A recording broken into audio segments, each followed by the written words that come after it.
Oke, kegiatan belajar ketiga pada modul strategi kualitas yaitu identifikasi permasalahan dan biaya kualitas. Nah, ketika dalam proses produksi maupun yang non produksi pun juga bisa, tentunya dalam kegiatan-kegiatan itu ada kendala-kendala atau permasalahan yang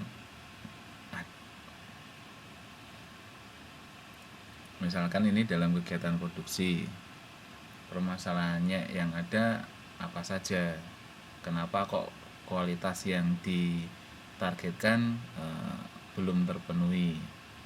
Dari 1000 produk pesanan yang memenuhi kualitas 920 misalkan, 80 produk tidak tidak memenuhi kualitas. Nah, pengen ditelusuri nih apa yang menjadi permasalahan sehingga kok kualitasnya itu tidak optimal. Salah satu tools atau alat yang bisa dipakai untuk mengetahui adanya permasalahan dan seterusnya itu bisa dicari menggunakan tools yang bernama diagram diagram tulang ikan atau fishbone diagram. Bentuknya seperti ini. Oke, bisa dilihat di modul juga ada contohnya diagram tulang ikan. Jadi misalkan problemnya apa? Problemnya produknya gagal, kok banyak, cukup banyak. Nah, kemudian mau dianalisis dengan diagram ini, diagram tulang ikan. Jadi ada garis panah, kemudian di sini panah yang apa ini? Ini horizontal, kemudian panah yang vertikal tapi miring berapa 30 derajatan lah ya. ini adalah penyebabnya, kausnya, ini efeknya. Maka ada yang bilang juga ini kaus efek diagram sebab akibatnya. Nah, ini penyebab pertama. Oh, mungkin masalah manajemennya, misalkan ini misalkan masalah manajemennya. Kemudian masalah yang kedua orangnya, tenaga kerjanya. Kemudian masalah ketiga lingkungannya. Masalah keempat, penyebab keempat adalah prosesnya. Penyebab kelima bahan bakunya. Penyebab keenam peralatannya, mesin dan seterusnya. Ini penyebab utamanya. Penyebab. Nah, kemudian di sini ada garis horizontal kecil-kecil ini. Ini adalah primary cause untuk yang manajemen. Untuk yang aspek manajemen, penyebab utamanya apa? Oh, mungkin tidak didukung oleh pimpinan. Satu. Kemudian apalagi?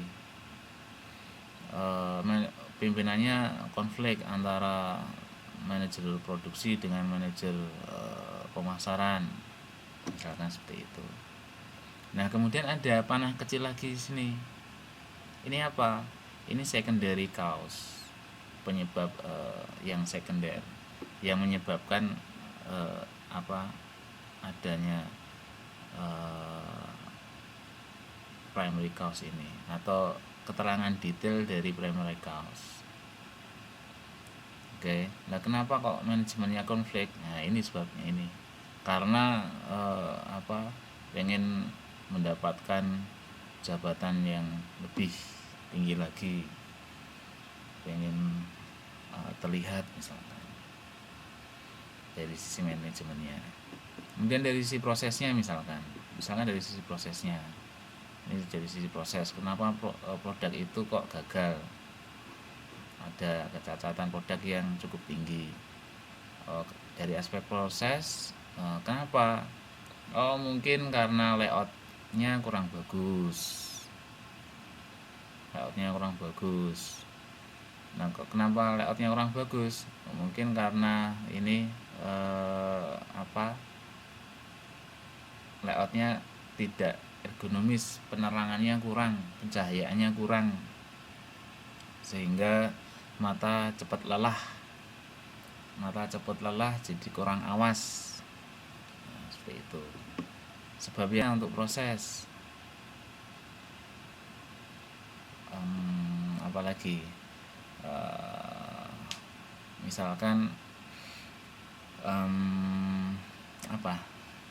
ada ide, misalkan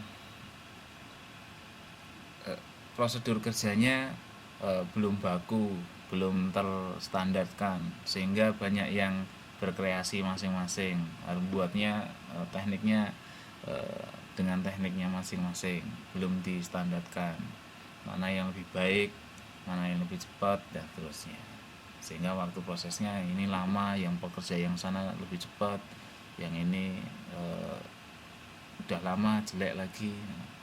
Kemudian yang ini dari sisi alat-alat mesin, ternyata mesinnya pada tua. Oke, terus ini mesinnya pada tua. Nah, kenapa mesinnya pada tua? Ya karena udah lama mengadakannya. Mesinnya ini rusak. Kenapa? Karena spare partnya tidak lengkap. Kita nggak punya spare part, jarang dipakai. Kenapa mesinnya kok rusak? Jarang ada maintenance-nya di sini, perawatannya. Nah, seperti itu. Ya, jadi diagram tulang ikan ini atau fishbone, dia akan mengetahui, berusaha untuk mencari akar permasalahan dari sesuatu itu. Jadi misalkan problemnya adalah produk gagal, kemudian dilihat ada beberapa aspek, misalnya ada 6 aspek, ada people-nya, prosesnya, equipment-nya, materials-nya, environment-nya, lingkungan, kemudian manajemennya. Nah, masing-masing aspek ini ada sebab utamanya nih, primary cause, penyebab utamanya apa. Kemudian penyebab utama ini penyebabnya apa, itu seperti itu. Jadi dengan bantuan ini kita akan terfikirkan secara struktural dan sistematis untuk mencari permasalahannya. Kalau sudah ada permasalahannya diketahui, ya kemudian dicari solusinya. Tetapi kan kita bisa memberikan solusi permasalahan kalau permasalahannya. Ini contoh yang lain, example of fishbone. Yang ini ada gambar ikannya. Mengapa disebut tulang ikan? Ya karena mirip dengan greh nih ya. Mirip dengan tulang ikan, fishbone. Nah, ini misalkan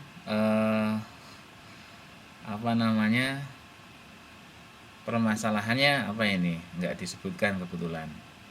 Ada suatu permasalahan produknya gagal sama misalkan. Nah, penyebabnya adalah people-nya, tenaga kerjanya kurang training, kemudian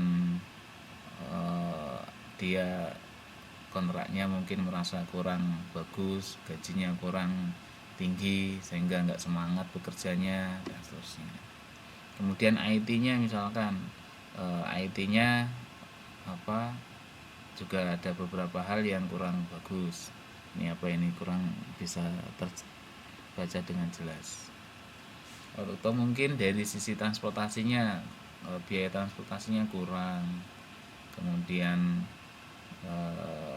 transportasi kualitasnya juga tidak bagus. Jadi ada beberapa aspek yang mungkin aspek-aspek ini bisa disesuaikan dengan permasalahan yang ada. Tidak harus people, premises, transport, client, finance, IT. Ya aspek yang ada itu apa aja. Jadi bisa disesuaikan. Nah, kemudian dari aspek people dilihat ada masalah apa saja. Masalah utama apa aja. Masalah sekundernya apa aja. Jadi gitu. Jadi ini tidak fix tetap seperti ini. Bisa ini aspeknya sesuai dengan aspek-aspek yang ada pada permasalahan itu. Gitu ya. Nah, kali ini ekornya ini nggak usah dipikirkan, nggak penting. Ini mau digambar ikan beneran atau enggak juga, mau digambar juga ya bagus. Nah, cara yang kedua, setelah kita mengetahui, kemudian kita juga bisa mengukur dari beberapa aspek tadi, dari beberapa aspek, dan masing-masing aspek ada rinciannya, ada penyebab-penyebab utama, mungkin juga penyebab sekunder, kemudian diukur, dibuat diagram, dibuat peta seperti ini, peta ya. Nah, peta ini namanya peta Pareto atau Pareto chart. Nah, dari peta ini kita bisa melihat dari permasalahan yang ada tadi, yang ditemukan dari fishbone tadi, ternyata ada 3 permasalahan dari 19 permasalahan. Misalkan taruh ada 19 permasalahan ya, ada 19 penyebab mengapa kok produk itu gagal. Ada 19 penyebab berdasarkan dari fishbone tadi. Nah, kemudian dibuat Pareto chart. Oh, ternyata ada 3 penyebab yang ini sangat tinggi frekuensi terjadinya, sehingga kita bisa menarik kesimpulan bahwa 3 hal ini yang mungkin sangat berpengaruh. Yang lain juga berpengaruh, kalau diakumulasikan, kalau di total ya jadi tinggi juga.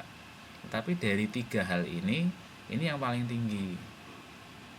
Kemudian kita bisa fokus pada 3 hal ini dulu misalkan, atau 1 ini dulu, 2 ini dulu, atau ketiganya. Karena kan kalau misalkan semua langsung diberesin, mungkin butuh resource yang besar juga, butuh biaya yang besar juga. Misalkan tadi ada mesin yang sudah tua, misalkan di sini penyebabnya karena mesin sudah tua, kemudian ganti mesin, satu mesin 100 juta misalkan, mungkin butuh biaya yang tinggi. Nah, cari dulu penyebab yang lain apa. Oh, ternyata pekerjaannya di sini kurang terampil. Oke, kita selesaikan yang ini dulu. Kurang terampil ya dibuat terampil, dikasih training lagi dan seterusnya. Oh, ini karena misalkan penyebabnya prosesnya kurang bagus. Kenapa prosesnya kurang bagus? Tidak seragam. Ada yang memproses dengan caranya sendiri, dibuat satu metode kerja yang paling bagus, yang ekonomis. Sebentar.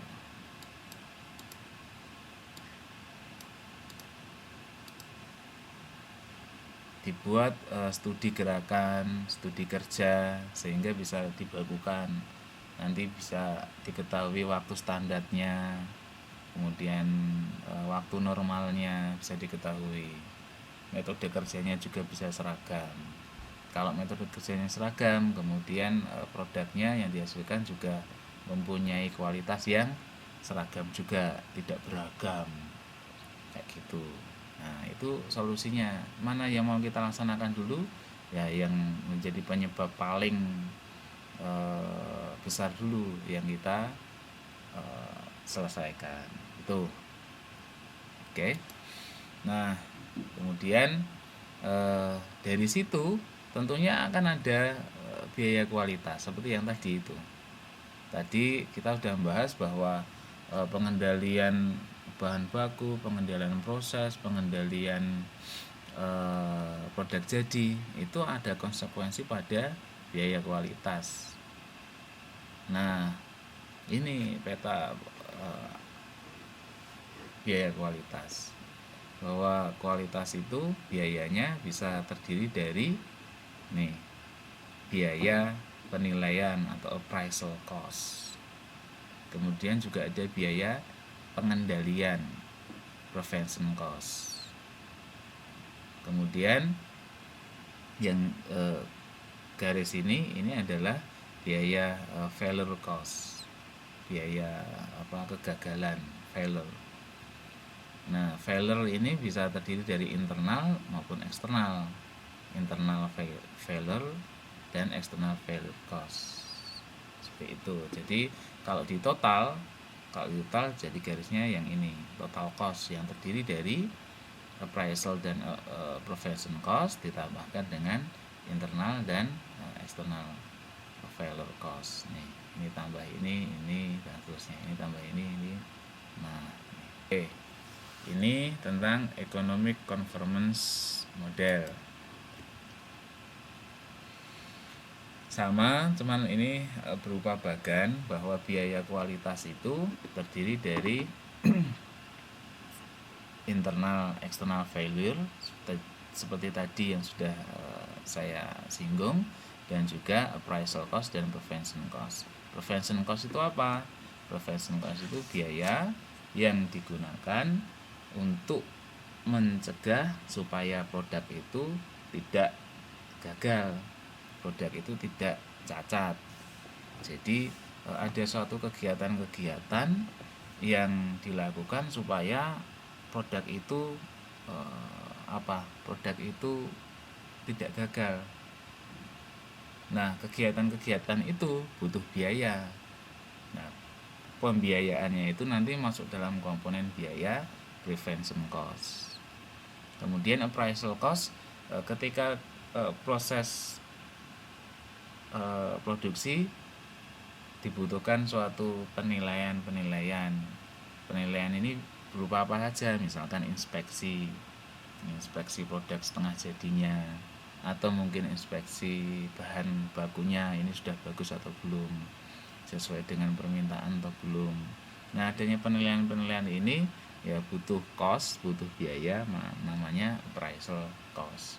Masuk dalam komponen cost of good quality, biaya kualitas yang bagus. Nah, kalau ini cost of poor quality, biaya karena timbul adanya kualitas yang buruk. Nah, kegagalan produk bisa dilihat dari internal failure cost, biaya kegagalan internal, dan external failure cost. Biaya kegagalan atau failure cost ini apa? Biaya kegagalan ini biaya yang harus dikeluarkan perusahaan sehubungan dengan adanya produk yang gagal. Contohnya produk yang gagal ya karena produk gagal kemudian harus dikerjakan lagi, harus di rework, reject, dan seterusnya. Nah, itu untuk biaya rework, pengerjaan ulang, itu masuk internal failure cost. Karena ada biaya yang karena ada barang yang gagal, kemudian perusahaan diklaim, diprotes, diklaim, harus mengeluarkan biaya klaim garansi dan seterusnya. Nah, ini maksudnya di external failure cost tuh, maksudnya di external failure cost. Nah, ini biaya-biaya yang ada pada biaya kualitas. Rinciannya seperti ini. Untuk biaya pencegahan dan biaya penilaian ada biaya perencanaan kualitas, biaya desain produk untuk pencegahan, biaya pemrosesan, training karyawan itu biaya pencegahan, biaya informasi, biaya pencegahan, biaya inspeksi apa maksudnya? Biaya penilaian. Biaya pengetesan kualitas maksudnya di mana? Biaya penilaian. Biaya peralatan pengetesan kualitas, biaya penilaian. Biaya operator bisa ke pencegahan. Itu. Kemudian kalau untuk yang kegagalan suatu produk ada dua kan tadi, biaya kegagalan internal dan eksternal.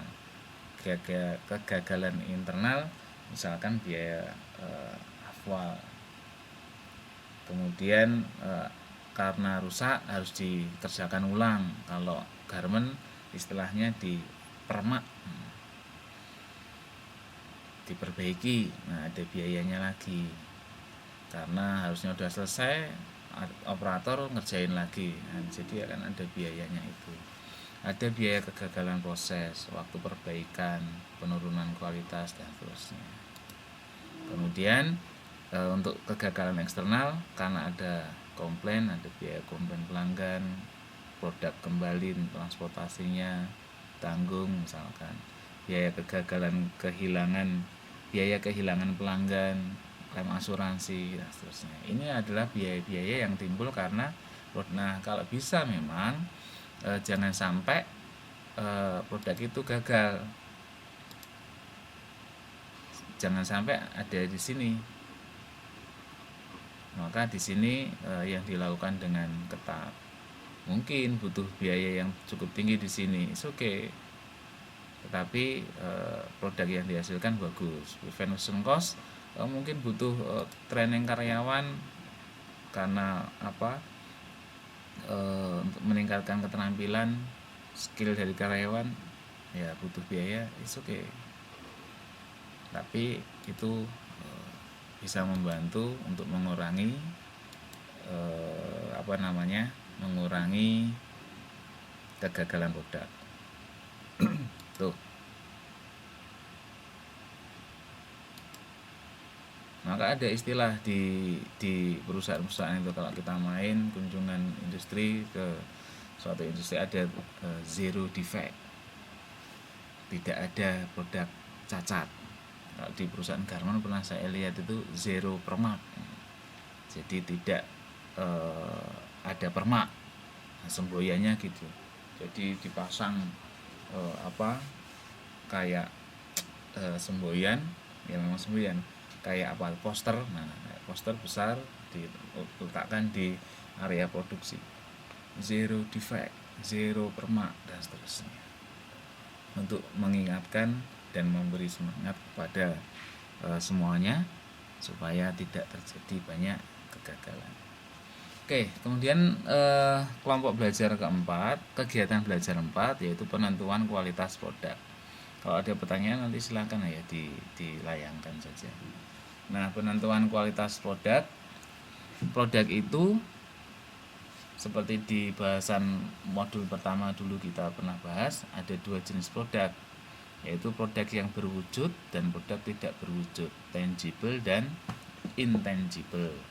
Yang tangible ini barang, kemudian yang tidak berwujud ini jasa.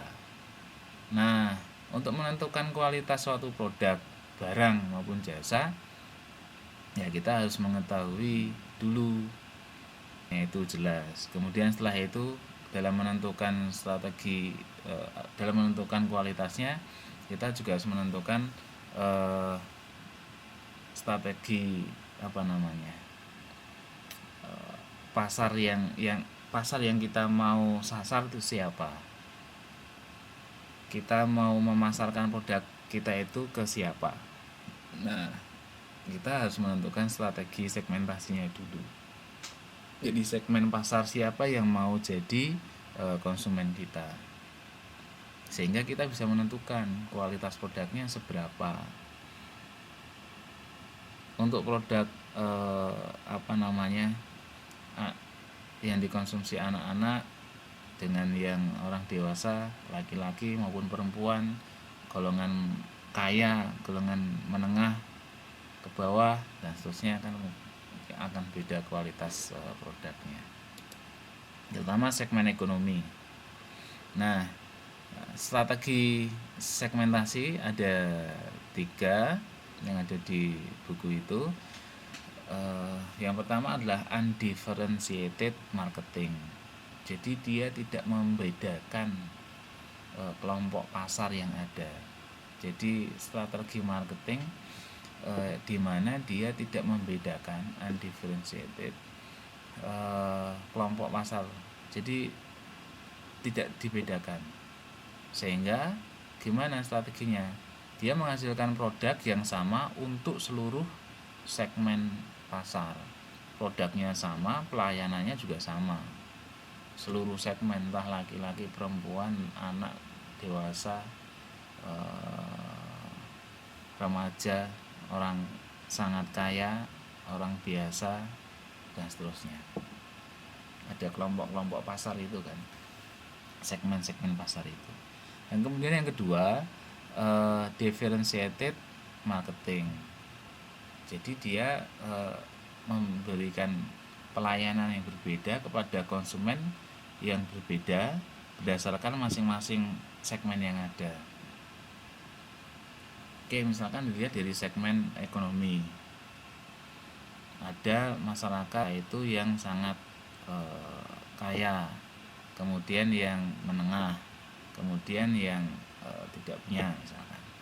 Nah, kemudian pelayanannya kita akan memberikan bentuk pelayanan yang berbeda-beda, memberikan kualitas produk yang berbeda juga. Sama-sama di produk semuanya, sama-sama dilayani, produk kita dijual ke semua konsumen itu, tapi pola pelayanan dan pemberian produk yang berkualitas pemberian produk yang mempunyai kualitas berbeda-beda. Untuk yang sangat kaya misalkan harganya tinggi, maka dia konsumen yang kaya ini punya harapan atau ekspektasi barangnya juga sangat berkualitas, maka dibuat produk yang memang berkualitas, dan seterusnya sebaliknya. Nah, kemudian yang strategi yang ketiga yaitu concentrated marketing. Jadi ini berkonsentrasi pada satu atau beberapa segmen pasar yang akan melayani pasar yang dipilih dengan sebaik-baiknya. Misalkan tadi ada 3 pasar, kemudian ada 3 segmen pasar berdasarkan segmen ekonomi. Segmennya bisa berdasarkan ekonomi, bisa berdasarkan geografi untuk di Jawa saja atau di Indonesia saja, nggak sampai luar negeri. Kemudian demografi, ada jenis kelamin, umur, dan seterusnya. Misalkan ini contohnya segmen pasar, segmen untuk yang ekonomi berpenghasilan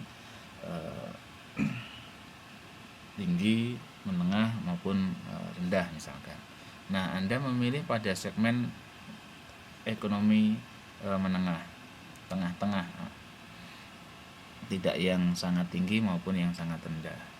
Nah, Anda bermain di pasar itu. Nah, kemudian baru Anda berkonsentrasi pada pada segmen itu, kemudian baru membuat produk seberapa tinggi kualitasnya, karena juga akan menentukan seterusnya itu. Maka kita harus mengetahui pasar kita dulu di mana. Oke. Jangan sampai salah strategi, milihnya segmen pasar jet set sangat kaya tapi memberikan kualitas yang sangat rendah, ya dia akan kecewa.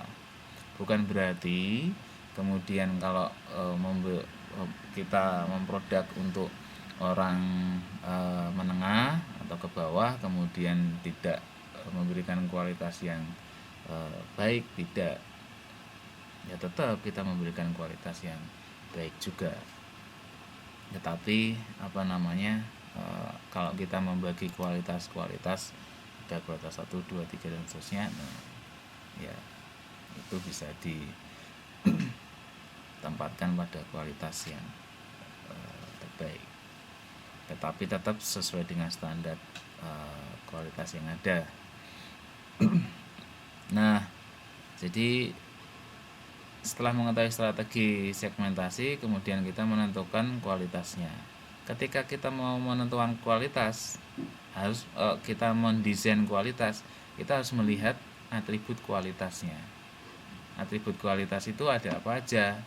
Soalnya ada bentuk produknya bagaimana, ukurannya seperti apa, warna produknya bagaimana, keamanan, kenyamanan, daya tahan produknya, benefit yang diperoleh, harga jualnya bagaimana. Seperti tadi contoh jasa travel tadi, tidak semuanya mungkin ada. Kalau warna travel ya bisa saja nanti disesuaikan, tapi mungkin tidak menjadi terlalu mutlak menjadi prioritas pertama. Kalau travel prioritas pertama ya ini keamanan, kenyamanan. Kemudian yang kedua ya benefit yang diperoleh dari menggunakan travel A, kemudian harganya, nah kemudian bagi mobilnya, ya bisa. Warna yang menjadi pilihan yang kesekian bagi si konsumen, tapi lebih utama pada keamanan dan kenyamanan. Mungkin produk lain misalkan baju. Nah, warna bisa menjadi salah satu prioritas bagi si konsumen untuk menentukan kualitas produk itu. Ukurannya ya jelas, kalau baju pas enggak dengan dia, XL, M, dan seterusnya. Bentuknya, modelnya ya jelas. Jadi aspek yang atribut pertama ini untuk baju mungkin jadi atribut kualitas yang utama, yang pertama.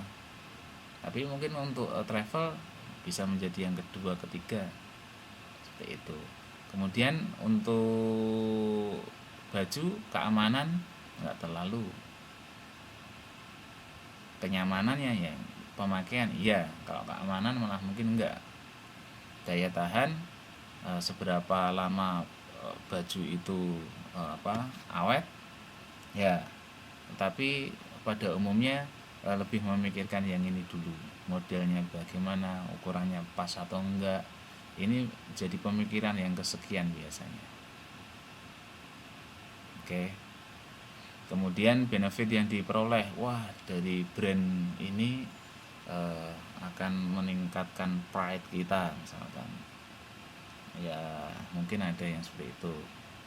Atau benefit yang lain, bisa ngikutin mode karena modelnya menyesuaikan tren yang ada, kemudian bisa gaul dan seterusnya ya. Atau harga jual. Tapi biasanya kalau misalkan kasusnya di baju ya atribut pertama, kemudian atribut kedua, baru yang lain menyusul. Untuk produk yang lain ya jelas atributnya akan berbeda-beda juga.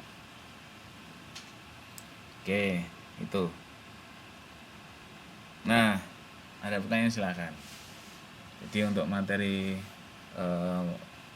modul ke-5 tentang strategi kualitas, materinya itu ada 4 saya resume, ada 4 kegiatan belajar sebagaimana biasanya. Yang pertama adalah pengertian kualitas. Apa itu pengertian kualitas? Salah satu pakar Juran, itu pakar kualitas, itu mengatakan fit in use, cocok dalam penggunaannya. Oke, itu salah satu pengertian, banyak pengertian kualitas. Kemudian evolusi manajemen kualitas bisa kita ingat-ingat tadi dari tahapan operator, supervisor, kemudian inspektur, kemudian SQC, statistik quality control, kemudian TQC, total quality control, kemudian TQM, total quality management. Nah, itu evolusinya. Kemudian ada identifikasi permasalahan. Bagaimana caranya mengidentifikasi permasalahan? Salah satunya dengan diagram. Namanya apa? Diagram tulang ikan atau fishbone. Kemudian ada komponen pembiayaan, di sana ada biaya pencegahan, biaya penilaian, ada kegagalan internal, juga ada kegagalan eksternal. Gimana penentuan kualitas produk? Ya, kita menyesuaikan segmen pasar kita. Kenapa kita menyesuaikan segmen pasar kita? Ya, karena yang memanfaatkan produk kita ya, yang menikmati produk kita ya pasar kita. Kita kalau fokus pada segmen tertentu, maka kita akan bisa fokus juga memberikan kualitas. Kalau misalkan dilayani semua, mungkin ada segmen pasar yang akan merasa kecewa misalnya. Jadi kita harus mengetahui segmen pasar kita siapa. Dengan mengetahui segmen pasar itu, kita bisa memberikan kualitas terbaik. Kalau kualitasnya bagus, ya maka pelanggannya puas. Tadi intinya kualitas kepuasan pelanggan. Supaya bisa puas, ya kita harus ngerti siapa pelanggan kita. Tuh, silahkan kalau ada pertanyaan, masih ada waktu 5-10 menit. Silahkan.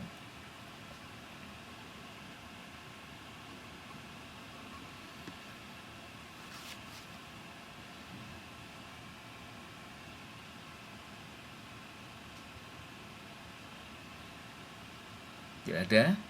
Oke. Kalau tidak ada, kita cukupkan.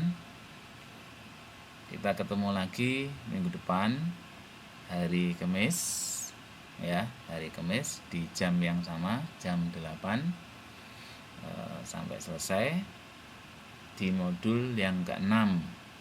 Modul ke-6 ini tentang modul ke-6 tentang persediaan, kalau nggak salah tadi. Ya, tentang persediaan. Oke, modul ke-6 tentang persediaan atau inventory. Nah, silahkan nanti dibaca dulu supaya mungkin lebih enak kita belajarnya. Itu ya. Oke, bisa kita akhiri, kita tutup dengan berdoa. Doa saya persilahkan. Alhamdulillahirrahmanirrahim. Terima kasih atas perhatiannya.